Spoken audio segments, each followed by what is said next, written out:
Chegou a hora de nós meditarmos um pouquinho na palavra de Deus. Acredito que você está bem lembrado do texto que lemos. Evangelho segundo escreveu Mateus, Evangelho de Jesus Cristo. Seria muito bom se você abrisse a sua Bíblia e permanecesse com ela aberta. Mateus, capítulo de número 7. Nos traz o registro de um dos sermões de Jesus, ou seja, do capítulo 5 ao capítulo 7, Jesus ele pronuncia o sermão chamado Sermão da Montanha. Dentre muitos sermões que o Senhor Jesus proferiu, muitos discursos, ora ele falava para os seus discípulos, ora falava para as multidões, e ora falava para os apóstolos, de forma assim particular. Então a Bíblia, pelo menos Mateus, ele registrou aproximadamente 5 sermões ou discursos que Jesus pronunciou.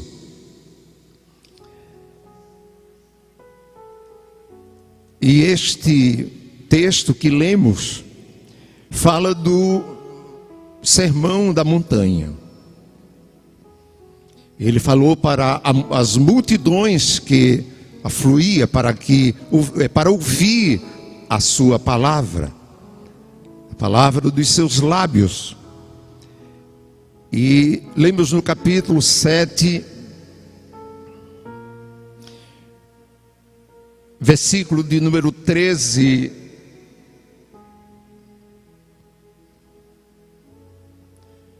e fomos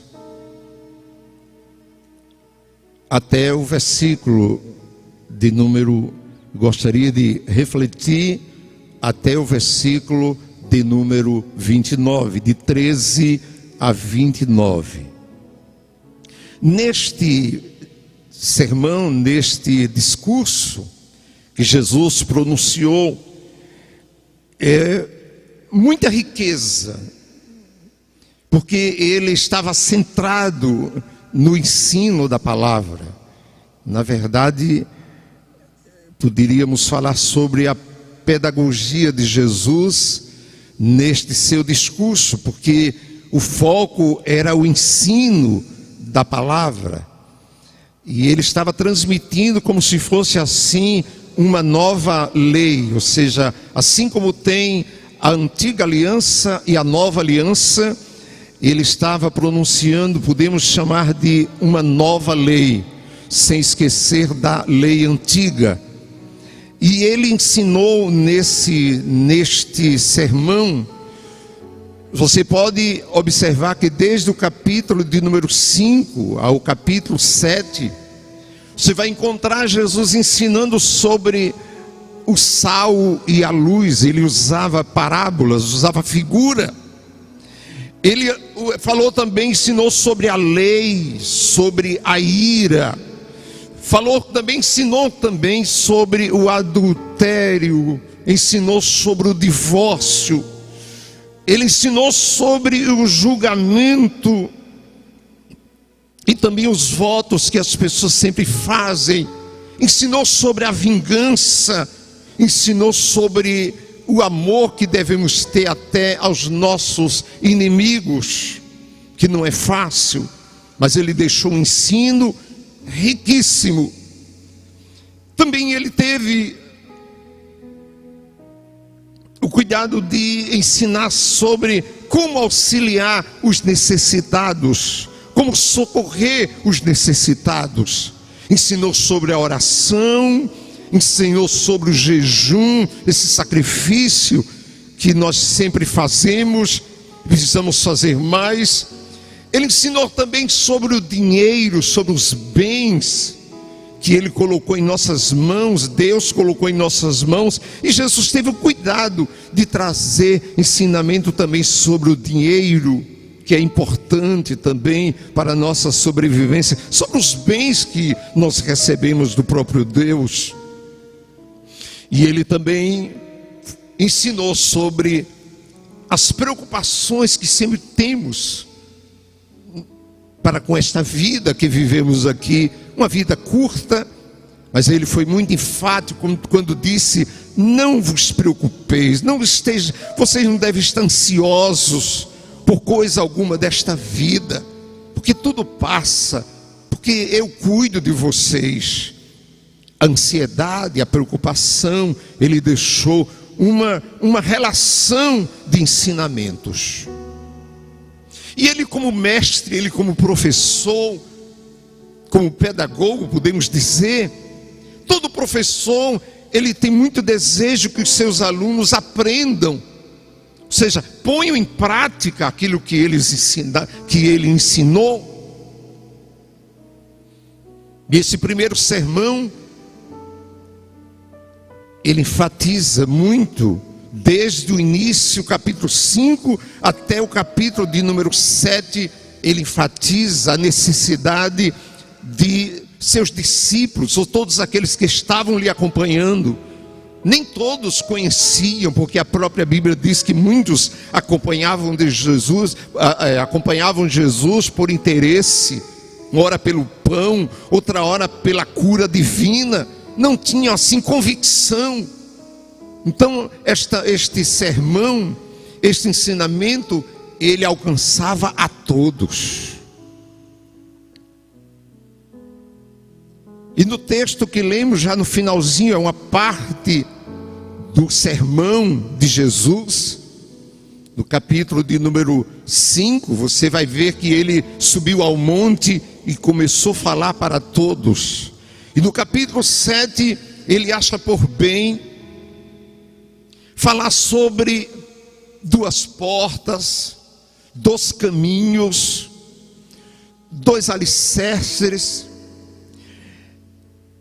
E no versículo que lemos, vamos encontrar que ele, no versículo de número 13, capítulo 7, versículo 13, ele fala dizendo: entrem pela porta estreita. Entrem pela porta estreita. Ele quis denominar esta porta estreita como a porta que leva ao céu ou à vida eterna. Porta estreita fala de sofrimento, fala de angústia, fala de apertos. Entrem pela porta estreita, pois larga é a porta e amplo o caminho que leva à perdição. Dois caminhos: caminho apertado, caminho estreito, duas portas, uma porta estreita e uma porta larga, que é a mesma coisa, porta e caminho. Ele estava querendo dizer que tem que entrar pela porta e caminhar no caminho. E ele recomenda: sem vos desviardes, sem sair nem para a direita e nem para a esquerda.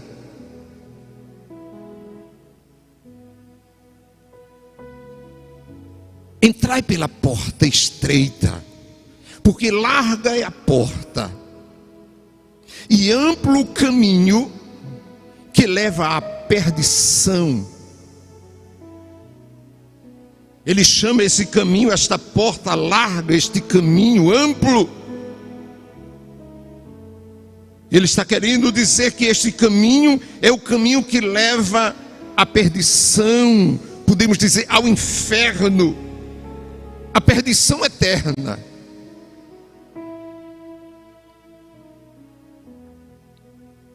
A Bíblia é muito clara quando fala sobre dois caminhos. Desde o Antigo Testamento você vai encontrar Deus falando para o povo de Israel. No livro de Deuteronômio você vai encontrar Deus dizendo: olha, eu apresento a vocês o caminho da vida e o caminho da morte. Escolha o caminho da vida. No livro do profeta Jeremias também ele fala: eis que ponho diante de vocês o caminho da vida e o caminho da morte. Escolham, pois, o caminho da vida. E nesta noite Deus está falando com muita clareza, uma mensagem simples. Por quê? Porque Jesus ele sempre usava as coisas simples para confundir com as coisas complicadas. Está escrito na primeira carta de Paulo escrevendo aos Coríntios, as coisas que não são. Veja que ele comparou o caminho que leva a Deus como uma porta estreita, um caminho que leva a Deus aos céus como uma porta estreita, ou um caminho apertado. E comparou o caminho que leva à perdição, ao inferno, como um caminho largo, uma porta ampla. E se ele apresenta dois caminhos, você tem a sua participação para escolher o caminho da vida ou o caminho da morte. Ele diz que o caminho estreito, a porta estreita, diz o versículo de número 14. Ele faz uma exclamação, nesta versão ele exclama dizendo assim: como é estreita a porta e apertado o caminho que leva à vida, ao céu, à vida eterna. E são poucos os que a encontram. Evidentemente, caminho estreito não caminha muita gente. A porta estreita não entra muita gente, não. Mas ele diz que o caminho que leva à perdição, o caminho largo, a porta ampla, diz no versículo de número 13, que são muitos os que entram por ela, muitos os que entram por ela. Por isso que você talvez já tenha ouvido falar essa expressão, alguém dizendo assim: é difícil ser crente. E nós concordamos, porque as coisas boas não são fáceis. O caminho largo se anda de todo jeito. A porta larga, também ampla, se entra com todo tipo de bagagem, sim. Mas a porta estreita, o caminho apertado, evidentemente só dá para entrar poucas pessoas e sem bagagem, só com Jesus no coração. Aleluia.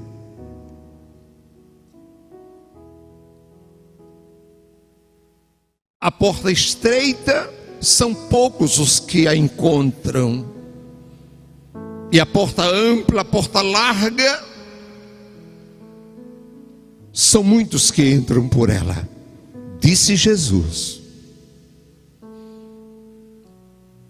E no versículo de número 15, confira na sua Bíblia, Jesus ele nos chama a atenção, a mim e a você. Cuidado com os falsos profetas. Cuidado. Eles vêm a você vestido de peles de ovelhas.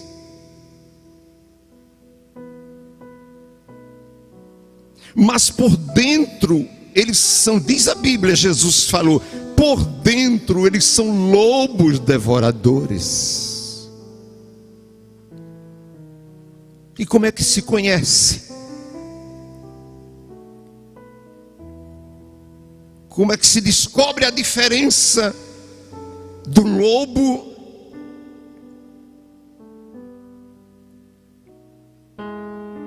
e da ovelha? Versículo de número 16, Jesus nos ensina: vocês os conhecerão por seus frutos. Vocês os conhecerão pelos seus frutos.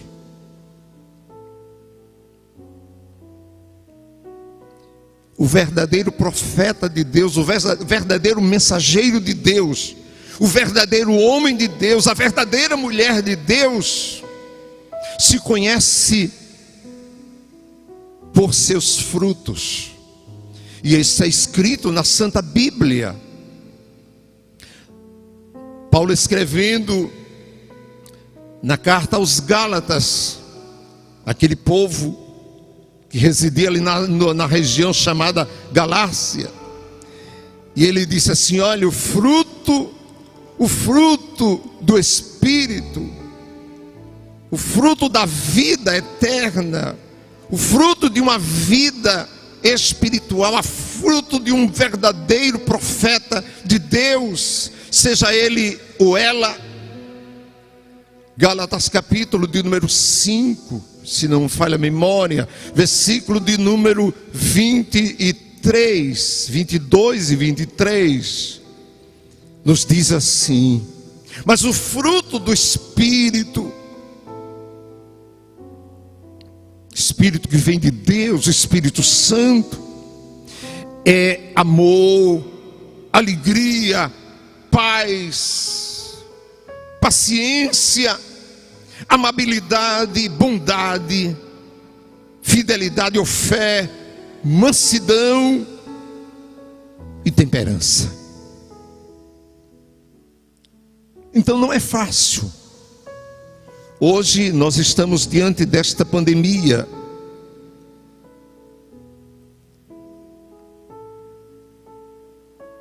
E às vezes os profissionais de saúde encontram dificuldade em detectar as pessoas que foram contaminadas, contraíram este vírus. Mas aqui, para conhecer quem é o falso e o verdadeiro, Jesus deixou muito claro. Jesus disse: olha, você não vai descobrir pelo dom, não apenas por aquilo que ele é, mas sobretudo pelo que ele faz.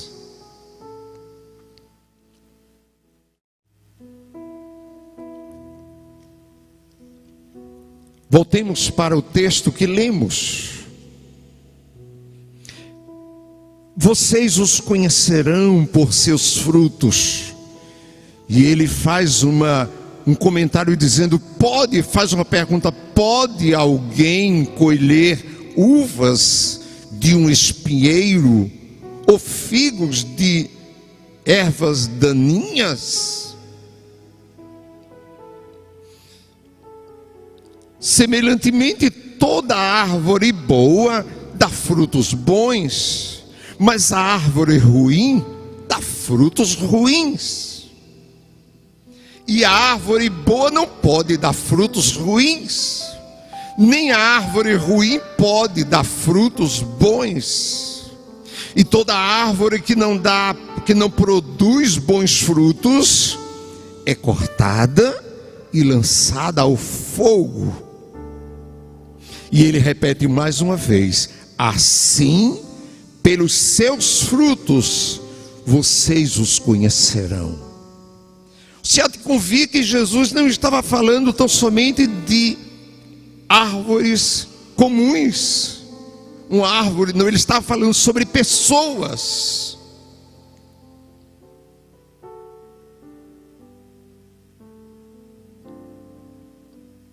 Então, pelo fruto se conhece a árvore. E o fruto do Espírito é amor, gozo, paz, alegria, longanimidade, bondade, fé, mansidão e temperança, equilíbrio, moderação. E Jesus continua com os seus ensinamentos, quando ele faz essa advertência: cuidado, tenham cuidado. E nós estamos vivendo tempos difíceis, diz a Bíblia, tempos trabalhosos. E ele continuando, discorrendo sobre esse cuidado que nós devemos ter, no versículo de número 21, ele diz: nem todo aquele que me diz Senhor, Senhor, entrará no reino dos céus, mas porém entrará sim aquele que faz a vontade de meu Pai que está nos céus. O segredo é fazer. Hoje nós sempre ouvimos alguém dizer que é.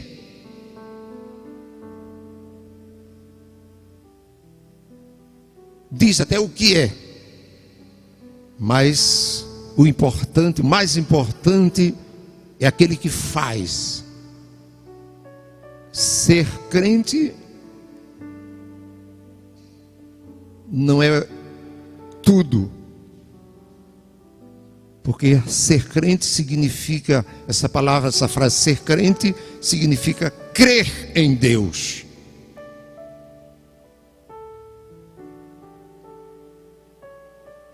E a Bíblia diz lá em Tiago que, na carta de Tiago, diz que até o inimigo de Deus, ele crê e faz até barulho, faz movimento,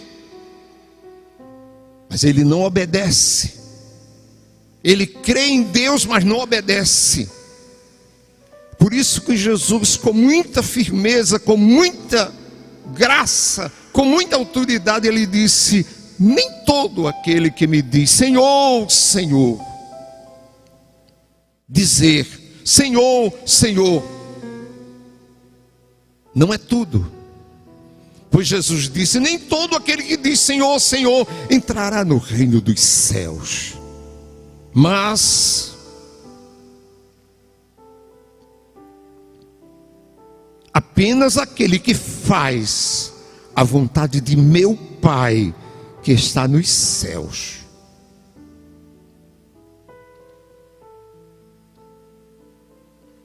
E ele foi muito enfático no versículo de número 22. Foi muito contundente. Ele disse assim: muitos me dirão naquele dia, muitos me dirão naquele dia, Senhor, Senhor, não profetizamos nós em teu nome? E em teu nome não expulsamos demônios? E não realizamos muitos milagres em teu nome? Aí Jesus responde no versículo de número 23. Então Jesus, eu lhes direi abertamente, claramente: nunca os conheci. Afaste-se de mim, ou aparte-se de mim, ou apartem-se de mim, vocês que praticam o mal, a iniquidade.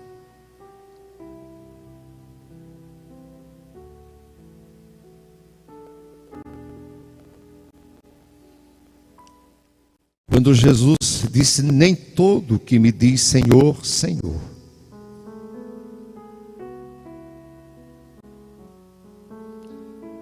ele quis conscientizar todos aqueles que estavam lhe ouvindo,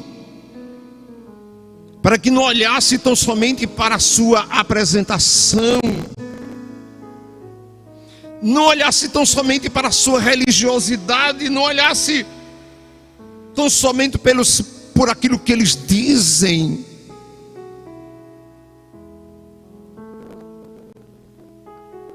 mas Jesus disse: vocês têm que observar é o fruto que eles estão produzindo, se são frutos da carne ou se é o fruto do Espírito. Porque o fruto do Espírito, já falamos que o fruto do Espírito traz amor, representa amor, alegria, paz, bondade, longanimidade, benignidade, mansidão, temperança. E o apóstolo encerra dizendo: contra esta relação que chama-se fruto do Espírito, que o crente, o mensageiro, o profeta, o homem de Deus, a mulher de Deus produz, fruto do Espírito, contra esta relação, não há lei.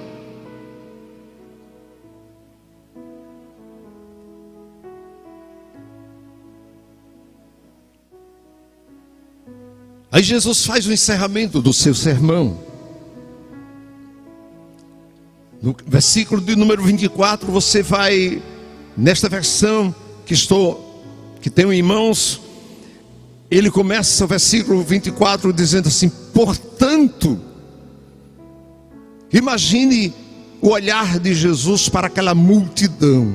Portanto, fazendo a conclusão, quem ouve estas minhas palavras, quem ouve estes meus ensinamentos, disse Jesus, e as põe em prática, e as pratica, ele é semelhante, ele é como um homem prudente, que construiu a sua casa sobre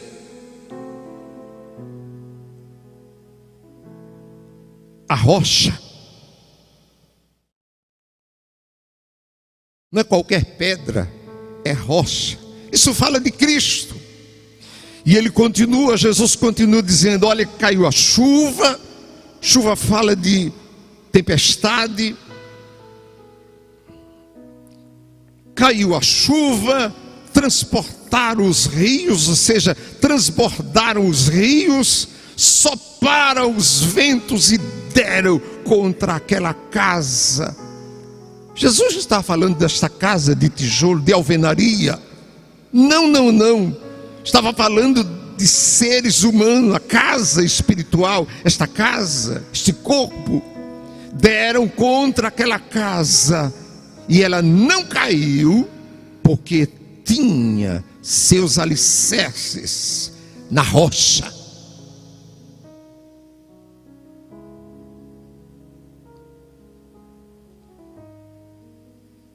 Mas o versículo 26, ele também traz um ensinamento, que não deixa de ser uma contrapartida, um contraponto. Ele diz: mas quem ouve estas minhas palavras e não as pratica, é como um homem insensato, um homem tolo, que construiu a sua casa sobre a areia, o que andou por este caminho largo, este caminho amplo, ou preferiu entrar pela porta ampla.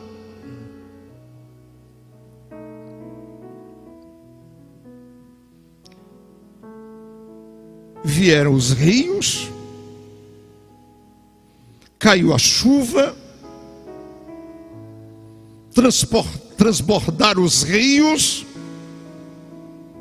sopraram os ventos e deram contra aquela casa, e ela caiu, e foi grande a sua queda. mas que nesta noite você possa escutar e decidir, porque a decisão também é sua. Porque Deus, você há de convir que Deus já fez tudo, já colocou à disposição e está convidando, através do seu Filho amado Jesus Cristo, quando Ele disse: eu sou o caminho. Ele disse também: eu sou a porta. João capítulo 10, eu sou a porta. Se alguém entrar por mim, ele entrará e sairá, e vai caminhar em direção ao céu, a vida eterna. Jesus representa este caminho estreito. Jesus representa esta porta apertada. E o sistema do mundo, o sistema pecaminoso,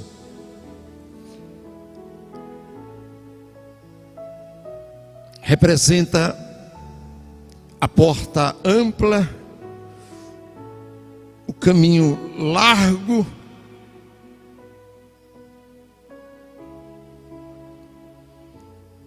que as pessoas que entram por esta porta larga, ampla, e andam por este caminho também largo, espaçoso,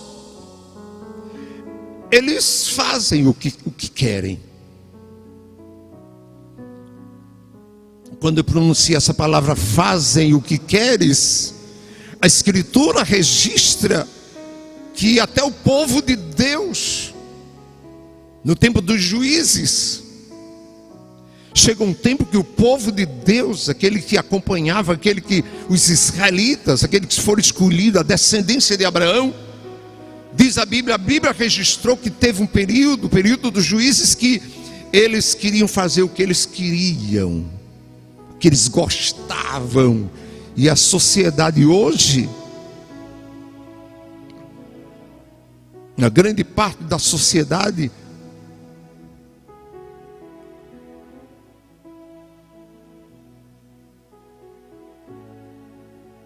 o que eles dizem é: se é bom, então faça. Esquecem que é caminho amplo, que é caminho largo, que é porta ampla, e que representa, podemos dizer, o caminho que leva à perdição eterna, o caminho que leva ao inferno. E a própria Bíblia diz que o inferno foi feito para o diabo e os seus anjos, Satanás e os seus mensageiros. Não foi para você. Você que está ouvindo a palavra de Deus. Deus, Ele fez os céus.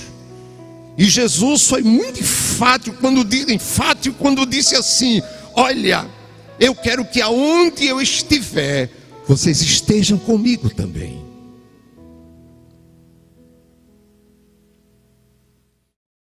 E a nossa oração a Deus nesta noite é que esta palavra, através do Espírito Santo de Deus, aquele que convence do pecado, da justiça e do juízo que está para vir,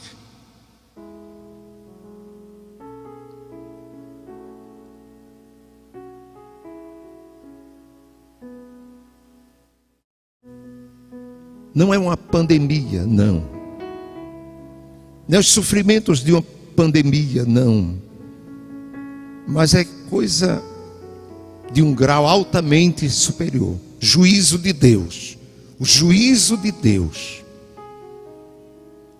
principalmente para aqueles que escutam a palavra.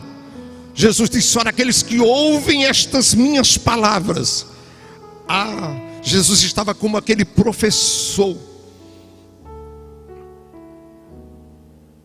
Talvez alguém que esteja nos ouvir já tenha ouvido alguém, um professor, dizer assim: olha, eu tenho vontade de abrir a cabeça, é uma figura. Abrir a cabeça daquele aluno e colocar tudo que eu sei, o cabedal de conhecimento que eu tenho, quero transferir para ele, mas ele não aprende, ele é rude. E Jesus estava aqui como um mestre, não um mestre qualquer, não um mestre como o mestre que ensinou a Saulo, Gamaliel, não. Jesus era o mestre por excelência, era o mestre divino. E a Bíblia registrou que alguém de alta patente aproximou-se de Jesus e reconheceu e disse assim: sabemos que tu és mestre vindo de Deus. E disse no começo que ele teve cuidado. Disse no começo desta reflexão que ele teve cuidado de dizer: olha, para os seus discípulos. Eu creio que ele apontou para os seus discípulos. Estava diante daquela multidão, mas os discípulos se destacavam. Disse assim: vocês são o sal da terra, vocês são a luz do mundo.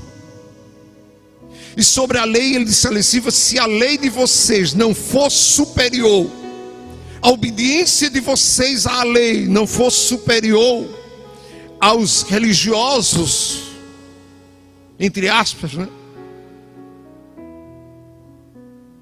O castigo de vocês será maior. Falou sobre o adultério, o divórcio, e também falou que neste tempo da graça nós temos que amar os nossos inimigos. É fácil para o crente, o servo de Deus, a serva de Deus, neste tempo presente, ele orar pelos seus inimigos.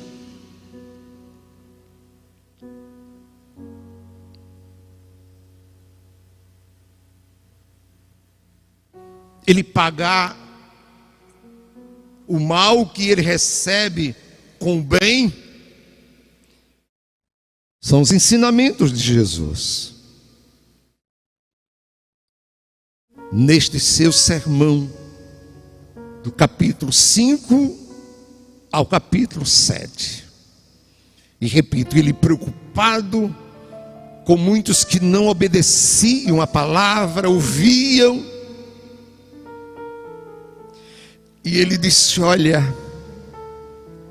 quem ouve estas minhas palavras, os meus ensinamentos, e põe em prática, eu compará-lo-ei a um homem prudente, a um homem sábio, uma mulher sábia,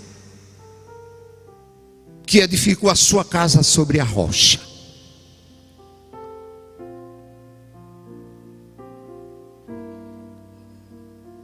Veio a luta, veio a pandemia, veio a escassez, veio o desemprego, veio a dor de separação, veio finalmente tudo o que ele até não esperava. Mas Jesus disse: aquele que ouve estas minhas palavras, os meus ensinamentos, e põe em prática, ele é como o ser humano que edificou a sua casa sobre a rocha. Vieram lutas, perseguições, decepções, lutos, perda. Mas ele diz que a sua casa não caiu, não ruiu. Ele prosseguiu em pé, firme, constante e abundante, chorando como Jó, as lágrimas descendo, mas como Jó, você pode dizer, se a sua casa está firmada na rocha que é Cristo, você pode usar as palavras de Jó: meu irmão, minha irmã, eu sei que o meu Redentor vive. E ele tinha uma esperança viva. Chegou a dizer: e que um dia eu verei.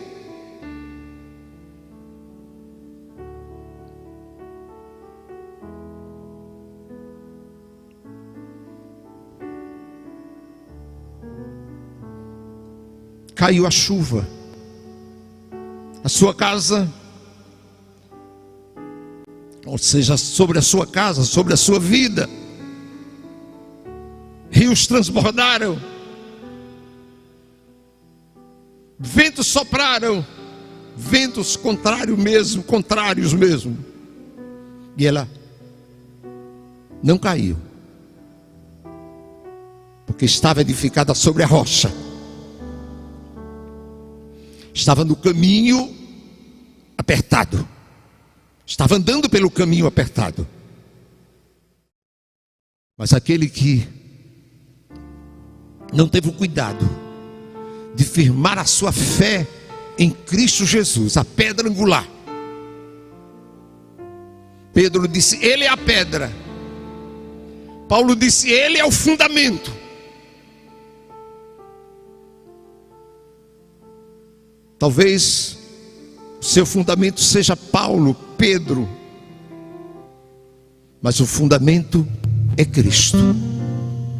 Porque se for Pedro e Paulo, se você estiver fundado tão somente neles, a sua casa vai cair. Porque eles mesmos disseram que o fundamento é Cristo. Cristo é a pedra angular. E encerrando, versículo de número 28.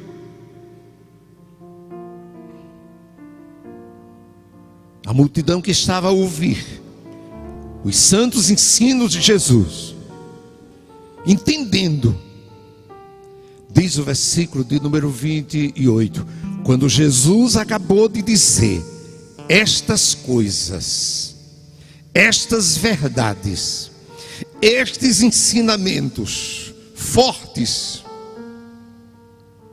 diz que as multidões estavam maravilhadas com o seu ensino, porque ele as ensinava com autoridade, e não como os mestres da lei, não como os falsos profetas, os falsos doutores. Não, ele falava com autoridade. Portanto, que nesta noite você que ainda não entrou por este caminho, nós cantamos um hino, poderíamos até cantar: há um caminho santo ao céu de plena luz, às vezes espinhoso, sim. Espinho fala de sofrimento. Antes que ouçamos o grupo louvar a Deus, eu gostaria de cantar somente uma estrofe deste hino, parece que é o hino 94. Confira, vê se você encontra na sua harpa, na harpa cristã, 690, 97. Diz o compositor, ele escreveu: há um caminho santo que leva ao céu de plena luz. Às vezes esse caminho é espinhoso, mas ele leva à glória, nos conduz à glória, ao céu. É o caminho certo, é a direção certa, é o rumo certo, é o caminho certo para todo pecador. Para todo pecador aceitar, vivenciar e andar por este caminho. Então vamos cantar somente uma estrofe.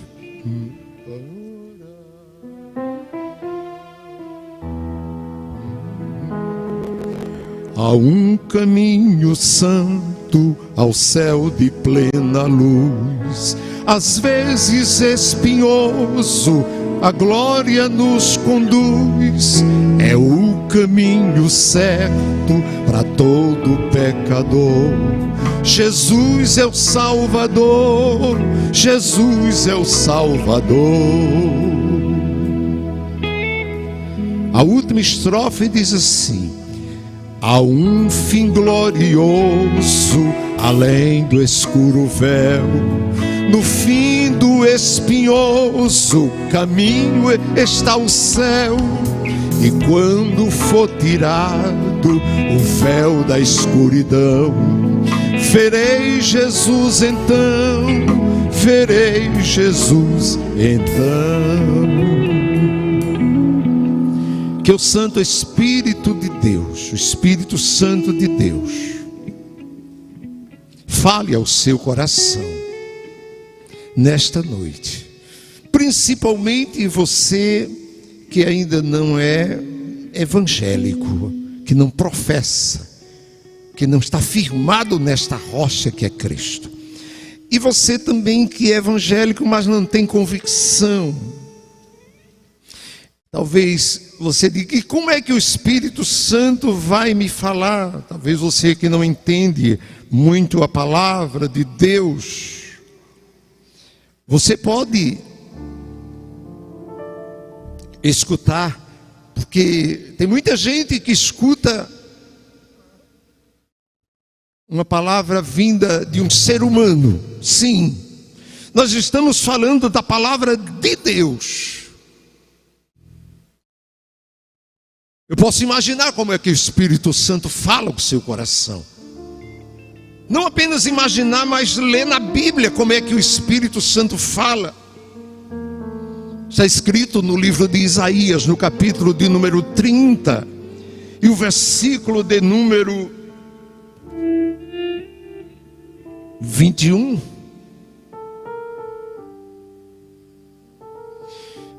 Ele diz: este é o caminho. Nesta versão diz assim: quer você se volte para a direita ou para a esquerda, mas uma voz atrás de você lhe dirá. Dirá o quê? A Bíblia responde: este é o caminho, andai nele. Noutra versão diz assim: sem vos desviardes nem para a direita e nem para a esquerda. Porque quem caminha por este caminho chamado Jesus, caminho estreito, ele olha para a frente, porque a vitória está na frente.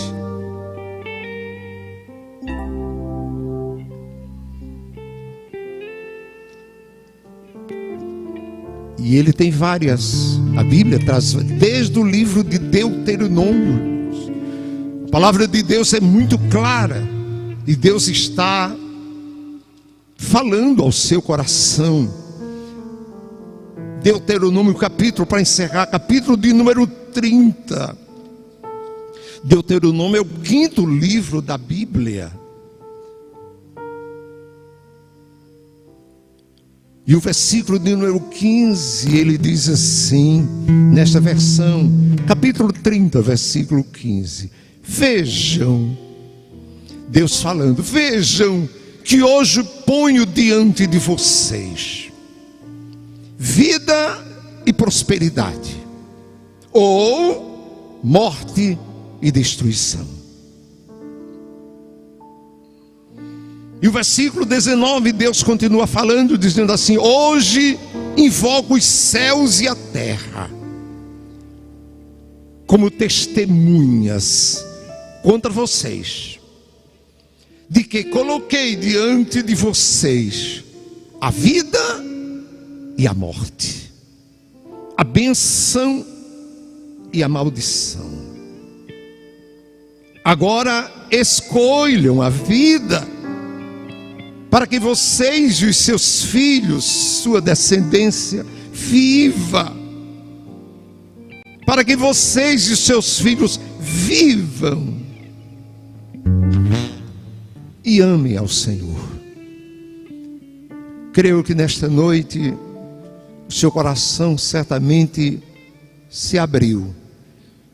Falta só você se declarar e dizer: eu quero melhorar, eu quero mudar o caminho que eu estava trilhando, eu quero entrar por esta porta estreita, difícil, mas a Bíblia é cheia de frases dizendo assim, Deus dizendo: eu te ajudo, eu te ajudo.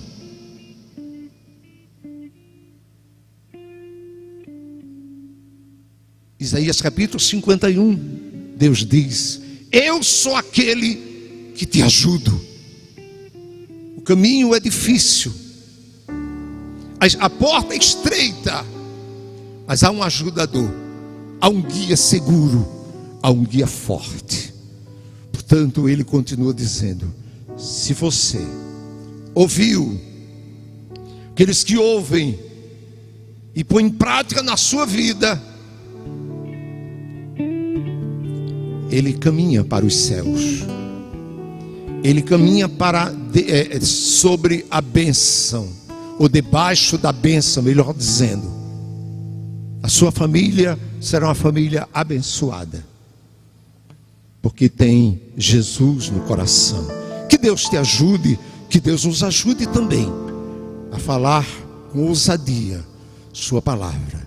E daqui a pouquinho estaremos, quem sabe, orando por você, que talvez tenha feito a sua decisão. Talvez você esteja: não, mas eu quero uma cura divina. Ah, queridos, quando levaram um paralítico para Jesus curar, a Bíblia registrou lá em Mateus que Jesus olhou para o paralítico e disse assim: filho, os teus pecados estão perdoados. Em primeiro lugar é a salvação, e depois Jesus faz. Ele fez, Ele está fazendo e Ele vai fazer. Que Deus te abençoe, você e toda a sua família. Amém.